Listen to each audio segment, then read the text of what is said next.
Good morning. അപ്പോൾ നമ്മുടെ ഇന്നത്തെ റെസിപ്പി എന്ന് പറയുന്നത് നല്ലൊരു സൈഡ് ഡിഷാണ് കേട്ടോ. അപ്പത്തിനും ചപ്പാത്തിക്കും പൊറോട്ടയ്ക്കും ഇടിയപ്പത്തിനും ബ്രെഡിനും ഒക്കെ കൂടെ കഴിക്കാൻ പറ്റുന്ന, അതുപോലെ തന്നെ നമ്മുടെ പുട്ടിൻ്റെ കൂടെയും കഴിക്കാം, ബ്രേക്ക്ഫാസ്റ്റിൻ്റെ കൂടെ കഴിക്കാൻ പറ്റുന്ന നല്ലൊരു സൈഡ് ഡിഷാണ് നമ്മുടെ ഈസി ആയിട്ടുള്ള ഒരു ചെമ്മീൻ കറിയാണ്. അപ്പോൾ നമുക്ക് എങ്ങനെയാണ് നമ്മുടെ ചെമ്മീൻ കറി തയ്യാറാക്കുന്നതെന്ന് നോക്കാം. നമുക്ക് നമ്മുടെ ഇൻഗ്രീഡിയൻസ് നോക്കാം. നമ്മളിപ്പോൾ ഒരു 1/4 കിലോ പ്രോൺസ് എടുത്തിട്ടുണ്ട്. അതിലേക്ക് ആവശ്യമായിട്ടുള്ള ഇൻഗ്രീഡിയൻസ് ആണ് കേട്ടോ ഞാൻ പറയുന്നത്. പ്രോൺസ് നമ്മൾ ഉപ്പും മഞ്ഞൾപ്പൊടിയും മുളക് പൊടിയും ചേർത്ത് ഒന്ന് 10 മിനിറ്റ് മാരിനേറ്റ് ചെയ്ത് വെക്കുക. അതിലേക്കായിട്ട് 3 പീസ് കുടംപുളി, ചെറിയ പീസ് കുടംപുളിയാണ്, ഒരു പീസ് മാത്രമേ വലിയ പീസുള്ളൂ, അതൊന്ന് വെള്ളത്തിലിട്ട് വെച്ചിട്ടുണ്ട്. പിന്നെ ഒരു 150 ഗ്രാം ഉള്ളി, ഇതിൽ ഉള്ളി എടുക്കുക. അതുപോലെ തന്നെ ഒരു സവോളയും എടുക്കുക. ഒരു ചെറിയ സവോളയാണ്. 150 ഗ്രാം ഉള്ളി ചതച്ചെടുത്ത് വെച്ചിട്ടുണ്ട്. ഒരു പീസ് ഇഞ്ചി ചതച്ച് വെച്ചിട്ടുണ്ട്. ഒരു ചെറിയ സവോള എടുത്ത് വെച്ചിട്ടുണ്ട്. നമ്മുടെ എരിവനുസരിച്ച് പച്ചമുളക് എടുക്കാം. എന്താണെന്ന് വെച്ചാൽ നമ്മളിതിൽ മുളക് പൊടി ചേർക്കുന്നില്ല, പച്ചമുളകിൻ്റെ എരിവ് ഉണ്ടാവുള്ളൂ. പിന്നെ ഒരു തക്കാളി എടുത്തിട്ടുണ്ട്. അപ്പോൾ സവോളയും ഉള്ളിയും ചേർക്കണം ഈ ഒരു കറിയിൽ. അപ്പോൾ ആദ്യം നമ്മൾ പ്രോൺസ് മാരിനേറ്റ് ചെയ്ത് വെച്ചിട്ട് ഉള്ളിയൊക്കെ ചതച്ച് വയ്ക്കുക. സവോളയൊന്ന് നീളത്തിൽ കട്ട് ചെയ്ത് വയ്ക്കുക, അല്ലെങ്കിൽ ചെറുതായിട്ട് കട്ട് ചെയ്താലും മതി, അത് നമ്മുടെ ഇഷ്ടത്തിനനുസരിച്ച് കട്ട് ചെയ്യാം. തക്കാളി ചെറുതായിട്ട് കട്ട് ചെയ്തെടുക്കുക. പിന്നെ നിങ്ങൾക്ക് നിർബന്ധമാണെങ്കിൽ വെളുത്തുള്ളി ചേർക്കാം. 2 അല്ലി വെളുത്തുള്ളി മതി ഈ ഒരു കറിയിൽ ചേർക്കുമ്പോൾ.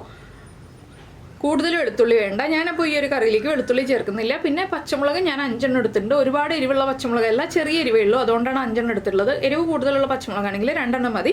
പിന്നെ നമുക്ക് വേണ്ടത് ലാസ്റ്റ് 1/2 കപ്പ് കുറുകിയ തേങ്ങാപ്പാലാണ്. തേങ്ങാപ്പാൽ വേണം കേട്ടോ, അപ്പോഴേ ഈ ഒരു കറിക്ക് ടേസ്റ്റ് ഉണ്ടാവുള്ളൂ. അപ്പോൾ നമുക്ക് ആദ്യം നമ്മുടെ സവോളയും തക്കാളിയൊക്കെ ഒന്ന് കട്ട് ചെയ്ത് വെക്കാം. അതിനുശേഷം ബാക്കിയുള്ള കാര്യങ്ങൾ ചെയ്യാം. അപ്പോൾ നമ്മുടെ പ്രോൺസ് ഫ്രൈ ചെയ്യാനായിട്ട് ഒരു പാനിൽ കുറച്ച് വെളിച്ചെണ്ണ, ഞാനിപ്പോൾ ഷാലോ ഫ്രൈ ആണ് ചെയ്യുന്നത്, വളരെ കുറച്ച് വെളിച്ചെണ്ണ എടുത്തിട്ടുള്ളൂ. ഇതിലേക്കാണ് നമ്മൾ പ്രോൺസ് ഇടുന്നതും അതുപോലെ തന്നെ നമ്മുടെ പ്രോൺസിൻ്റെ മസാല റെഡിയാക്കുന്നതും ഈ വെളിച്ചെണ്ണയിൽ തന്നെയാണ് കേട്ടോ.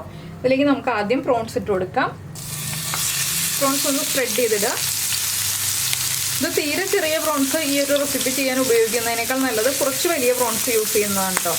അപ്പോൾ പ്രോൺസ് ഒന്ന് ഫ്രൈ ആയി വരട്ടെ. ഒരുപാട് അങ്ങനെ മൊരിഞ്ഞു പോകണ്ട, ചെറുതായിട്ടൊന്ന് കുക്കായി വന്നാൽ മതി. ഒന്ന് സ്പ്രെഡ് ചെയ്തിട്ട് കൊടുക്കുക. ഈ സൈഡൊന്ന് കുക്കായി വരുമ്പോൾ നമുക്ക് അടുത്ത സൈഡിലേക്ക് തിരിച്ചിട്ടിട്ടൊന്ന് കുക്ക് ചെയ്തെടുക്കാം. അപ്പോൾ നമ്മുടെ പ്രോൺസ് ഒരു സൈഡ് കുക്കായി വന്നിട്ട് നമുക്ക് അടുത്ത സൈഡിലേക്ക് തിരിച്ചിട്ട് കൊടുക്കാം. ഇത്രയും സമയം കുക്കായാൽ മതി കേട്ടോ. പ്രോൺസിനെ നമുക്ക് ഗ്രേവിയിലിട്ട് കുക്ക് ചെയ്യാനുള്ളതാണ്. അതുകൊണ്ട് ഷാലോ ഫ്രൈ എന്ന് പറഞ്ഞിട്ടുണ്ടെങ്കിൽ ഒരുപാട് സമയം ഫ്രൈ ചെയ്യേണ്ട ആവശ്യമില്ല. ആ മുളക് പൊടിയും മഞ്ഞൾപ്പൊടിയും ഒക്കെ ഒന്ന് കുക്കായി കിട്ടണം, അത്രയും സമയം നമ്മളൊന്ന് കുക്ക് ചെയ്തെടുത്താൽ മതി. ഇനി അടുത്ത സൈഡും ഇതുപോലെ ഒന്ന് കുക്കായി വരട്ടെ. എല്ലാ പ്രോൺസും തിരിച്ചിട്ട് കൊടുക്കുക. ഈ സൈഡും കൂടി കുക്കായി വരട്ടെ.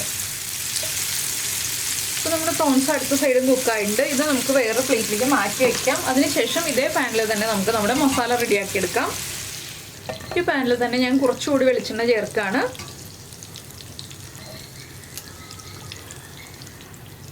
നമ്മുടെ സവോളയും ഉള്ളിയൊക്കെ വഴറ്റാൻ ആവശ്യമായിട്ടുള്ള ഒരു ടേബിൾ സ്പൂണും കൂടി വെളിച്ചെണ്ണ ചേർത്ത് കൊടുക്കുക.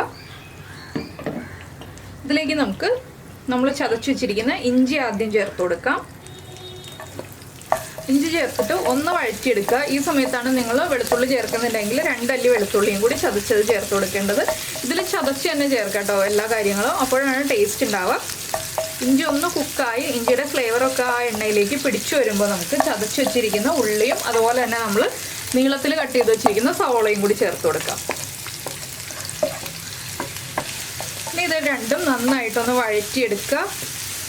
ഇതിലേക്ക് നമുക്ക് പച്ചമുളകും കൂടി ചേർത്ത് കൊടുക്കാം. പച്ചമുളക് ഞാനൊന്ന് സ്പ്ലിറ്റ് ചെയ്തിട്ടേ ചേർക്കുന്നുള്ളൂ, കംപ്ലീറ്റ് ആയിട്ട് വിട്ടിട്ടില്ല, പകുതി സ്പ്ലിറ്റ് ചെയ്തിട്ടേ ഉള്ളൂ. ഇതിലേക്ക് നമുക്ക് കുറച്ച് കറിവേപ്പിലയും കൂടി ചേർത്ത് കൊടുക്കാം. ഒരു 2 തണ്ട് കറിവേപ്പില ചേർക്കുന്നുണ്ട്. ഇതെല്ലാം ചേർന്ന് നന്നായിട്ട് വഴന്ന് വരട്ടെ. ഇതിലേക്ക് നമുക്ക് കുറച്ച് ഉപ്പ് ചേർക്കാം. നമ്മുടെ പ്രോൺസിൽ നമ്മൾ ഉപ്പ് ചേർത്ത് മാരിനേറ്റ് ചെയ്ത് വെച്ചതാണ്, അതുകൊണ്ട് തന്നെ കുറച്ച് ഉപ്പ് ചേർക്കുക, ഒരുപാട് ഉപ്പ് ചേർക്കേണ്ട. ഇനി ഉപ്പ് ആവശ്യമാണെങ്കിൽ നമുക്ക് ചെക്ക് ചെയ്തിട്ട് ചേർത്ത് കൊടുക്കാം കുറച്ച് കഴിയുമ്പോൾ, നമ്മുടെ ഗ്രേവിയൊക്കെ റെഡി ആയി കഴിയുമ്പോൾ. അപ്പോൾ സവോളയൊക്കെ ഒന്ന് കുക്കായി ഒന്ന് ട്രാൻസ്പെറൻ്റ് ആയി വരട്ടെ. അതിനുശേഷം നമുക്ക് ബാക്കിയുള്ള കാര്യങ്ങളൊക്കെ ആഡ് ചെയ്യാം. അപ്പോൾ നമ്മുടെ സവോളയും ഉള്ളിയൊക്കെ നന്നായിട്ട് വഴന്ന് വന്നിട്ടുണ്ട്. ഇനി നമുക്കിതിലേക്ക് പൊടികൾ ചേർക്കാം. ഒരു 3/4 ടീസ്പൂൺ മല്ലിപ്പൊടി, അതുപോലെ തന്നെ 1/4 ടീസ്പൂൺ മഞ്ഞൾപ്പൊടി. ഈ പൊടികൾ രണ്ടും നന്നായിട്ട് കുക്കായി വരുന്നത് വരെ ഇളക്കി കൊടുക്കുക. ഒരുപാട് വെളിച്ചെണ്ണ ഇതിൽ ആവശ്യമില്ല കേട്ടോ. ഈ പൊടികൾ കുക്കാവാനുള്ള വെളിച്ചെണ്ണയെ ഇതിൽ ആവശ്യമുള്ളൂ. അപ്പോൾ പൊടികൾ കുക്കാവാൻ ആവശ്യമായിട്ടുള്ള വെളിച്ചെണ്ണ ഇല്ലയെന്നുണ്ടെങ്കിൽ മാത്രം കുറച്ച് വെളിച്ചെണ്ണ ചേർത്ത് കൊടുക്കുക.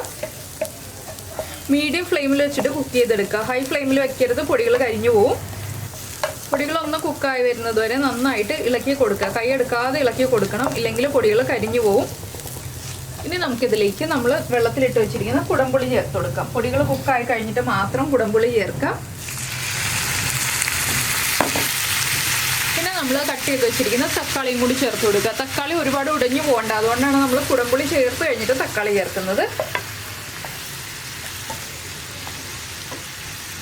ഇനി തക്കാളിയും കുടംപുളിയും ഒക്കെ ഒന്ന് നന്നായിട്ട് പിടിച്ചു വരണം നമ്മുടെ മസാലയിലേക്ക്. ആ പുളിയൊക്കെ നന്നായിട്ട് സവോളയിലേക്കൊക്കെ പിടിച്ചു വരുന്നത് വരെ ഇളക്കി കൊടുക്കുക. ഇതിലേക്ക് ഇനി കുറച്ചുകൂടി വെള്ളം ചേർത്ത് നമുക്ക് കുക്ക് ചെയ്തെടുക്കണം. തക്കാളി ഒന്ന് കുക്കായി വന്നാൽ മതി. അതിനായിട്ട് ആവശ്യമായിട്ടുള്ള വെള്ളം ചേർത്ത് കൊടുക്കുക. ഞാനിപ്പോൾ 1 കപ്പ് വെള്ളം ചേർത്ത് കൊടുക്കുന്നുണ്ട്. അപ്പോൾ ഇനി ഇതൊന്ന് നന്നായിട്ട് തിളച്ച് വരട്ടെ. അപ്പോൾ കുടംപുളിയുടെ പുളിയൊക്കെ ഇറങ്ങി ആ തക്കാളിയൊക്കെ ഒന്ന് കുക്കായി വരുമ്പോൾ നമുക്ക് ബാക്കിയുള്ള കാര്യങ്ങളൊക്കെ ആഡ് ചെയ്യാം. ഇപ്പോൾ ഈ സമയത്ത് നമ്മൾ 1/2 കപ്പ് തേങ്ങാപ്പാൽ റെഡിയാക്കി വെക്കുക. തേങ്ങയുടെ 1-ാം പാലും 2-ാം പാലും ഒന്നൊന്നുമില്ല, നമുക്ക് ഒറ്റ പാല് മതി. ആ പാലൊന്ന് എടുത്ത് വെക്കുക ഈ സമയത്ത്. അപ്പോൾ ഇതൊന്ന് തിളച്ച് റെഡിയായി വരട്ടെ. അപ്പോൾ നമ്മുടെ ഗ്രേവി തിളച്ചുകൊണ്ടിരിക്കുന്നുണ്ട്. നമ്മൾ നേരത്തെ ഫ്രൈ ചെയ്ത് വെച്ചിരിക്കുന്ന പ്രോൺസ് നമുക്ക് ഈ ഗ്രേവിയിലേക്ക് ആഡ് ചെയ്ത് കൊടുക്കാം. ആ എണ്ണയൊക്കെ ഉണ്ടെങ്കിൽ എണ്ണയോടുകൂടി ചേർത്ത് ആഡ് ചെയ്ത് കൊടുക്കാം കേട്ടോ.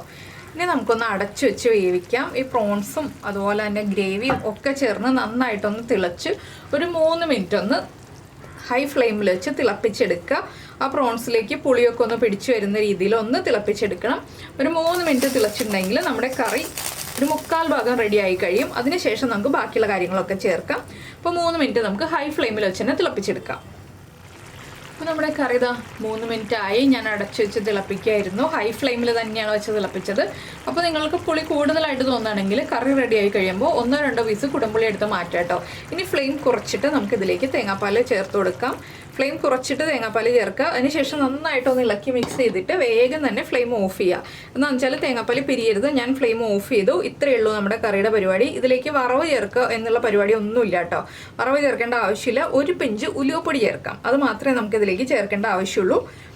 അപ്പോൾ വളരെ എളുപ്പത്തിൽ നല്ല ടേസ്റ്റി ആയിട്ടുള്ള നമ്മുടെ ചെമ്മീൻ കറി തയ്യാറായി കഴിഞ്ഞു. ഏറ്റവും ഈസി ആയിട്ട് ഉണ്ടാക്കാൻ പറ്റിയൊരു ചെമ്മീൻ കറിയാണ് കേട്ടോ. നന്നായിട്ട് ഇളക്കി മിക്സ് ചെയ്തിട്ട് മാത്രം നമ്മൾ സ്പാറ്റിൽ അല്ലെങ്കിൽ കയ്യിലെടുത്ത് മാറ്റുക. എന്താണെന്ന് വെച്ചാൽ തേങ്ങാപ്പാൽ പിരിഞ്ഞു പോകാതിരിക്കാനാണ് നന്നായിട്ടൊന്ന് ഇളക്കി കൊടുക്കുക എന്ന് പറയുന്നത്. ഇനി നമുക്ക് 1 പിഞ്ച് ഉലുവപ്പൊടി ചേർക്കാം. 1 പിഞ്ച് മാത്രം മതി, അധികം വേണ്ട. മീനായതുകൊണ്ടാണ് നമ്മൾ ഉലുവപ്പൊടി ചേർക്കുന്നത്. മീനിലും ചെമ്മീനിലും ഒക്കെ നമ്മൾ ഉലുവ വറവിടുക അല്ലെങ്കിൽ ഉലുവപ്പൊടി ചേർക്കുക എന്നുള്ളൊരു പരിപാടി ഉണ്ട്. ഉപ്പ് ചെക്ക് ചെയ്യുക. ഉപ്പ് കുറവാണെങ്കിൽ ഉപ്പ് ആഡ് ചെയ്ത് കൊടുക്കുക. ഒന്നുകൂടി ഒന്ന് ഇളക്കി മിക്സ് ചെയ്യുക. അപ്പോൾ ഇത് നമുക്ക് അപ്പത്തിൻ്റെ കൂടെ അല്ലെങ്കിൽ ഇടിയപ്പത്തിൻ്റെ കൂടെ, പൊറോട്ടയുടെ കൂടെ, ചപ്പാത്തിയുടെ കൂടെ ഒക്കെ കഴിക്കാൻ പറ്റിയ നല്ലൊരു കറിയാണ്. ബ്രെഡിൻ്റെ കൂടെയും കഴിക്കാം. അപ്പോൾ നിങ്ങൾ ഇതുപോലെ പ്രോൺസ് കറി ഉണ്ടാക്കി നോക്കിയിട്ടില്ലെങ്കിൽ ഉറപ്പായിട്ടും ട്രൈ ചെയ്യൂ. നല്ലൊരു കോമ്പിനേഷനിലുള്ള കറിയാണ്. അപ്പോൾ എല്ലാവരും ട്രൈ ചെയ്ത് നോക്കിയിട്ട് ഫീഡ്ബാക്കൊക്കെ അറിയിക്കുക. അതുപോലെ തന്നെ നമ്മുടെ ചാനൽ ആദ്യമായിട്ട് കാണുകയാണെങ്കിൽ നമ്മുടെ വീഡിയോ പ്രസൻറ്റ് ചെയ്യുന്ന രീതിയൊക്കെ ഇഷ്ടമായി എന്നുണ്ടെങ്കിൽ നമ്മുടെ ചാനലൊന്ന് സബ്സ്ക്രൈബ് ചെയ്ത് സപ്പോർട്ട് ചെയ്യണേ. സബ്സ്ക്രൈബ് ചെയ്യുന്നതിന് ഈ വീഡിയോയുടെ താഴെയുള്ള റെഡ് സബ്സ്ക്രൈബ് ബട്ടൺ ഒന്ന് ക്ലിക്ക് ചെയ്യുക. ആൻഡ് റൈറ്റ് സൈഡിലുള്ള ബെല്ലൈക്കണും ക്ലിക്ക് ചെയ്യുക. അപ്പോൾ ഓളെന്ന് പറഞ്ഞിട്ടൊരു ഓപ്ഷൻ കാണാം. ആ ഓളും കൂടി പ്രസ് ചെയ്തിട്ടുണ്ടെങ്കിൽ ഞാൻ എപ്പോഴും വീഡിയോ അപ്ലോഡ് ചെയ്യുമ്പോൾ നിങ്ങൾക്ക് നോട്ടിഫിക്കേഷൻ വരും. അതുപോലെ തന്നെ പ്രോൺസ് ഓവർ കുക്കായി പോകരുത്. ഓവർ കുക്കായിട്ടുണ്ടെങ്കിൽ പ്രോൺസ് കഴിക്കുമ്പോൾ ടേസ്റ്റ് ഉണ്ടാവില്ല. പിന്നെ ഈ ഒരു കറിയൊക്കെ ചൂട് മാറിയിട്ട് കഴിക്കുക കേട്ടോ. കംപ്ലീറ്റ് ചൂട് മാറിയിട്ട് കഴിക്കുക. അടുത്ത ദിവസത്തേക്ക് എടുത്ത് വെക്കരുത്. തേങ്ങാപ്പാലൊക്കെ ചേർത്തതായതുകൊണ്ട് ടേസ്റ്റ് മാറിപ്പോകാൻ സാധ്യതയുണ്ട്. അപ്പോൾ നമ്മൾ ഉണ്ടാക്കുന്ന ദിവസം തന്നെ ഉപയോഗിച്ച് തീർക്കുക. ഉണ്ടാക്കിയിട്ട് ഒരു 1 മണിക്കൂറൊക്കെ കഴിയുമ്പോൾ നമുക്ക് ഉപയോഗിക്കാം. അപ്പോൾ എല്ലാവരും ഉണ്ടാക്കി നോക്കുമെന്ന് വിചാരിക്കുന്നു. നമുക്ക് നമ്മുടെ അടുത്ത റെസിപ്പിയുമായിട്ട് വീണ്ടും കാണാം.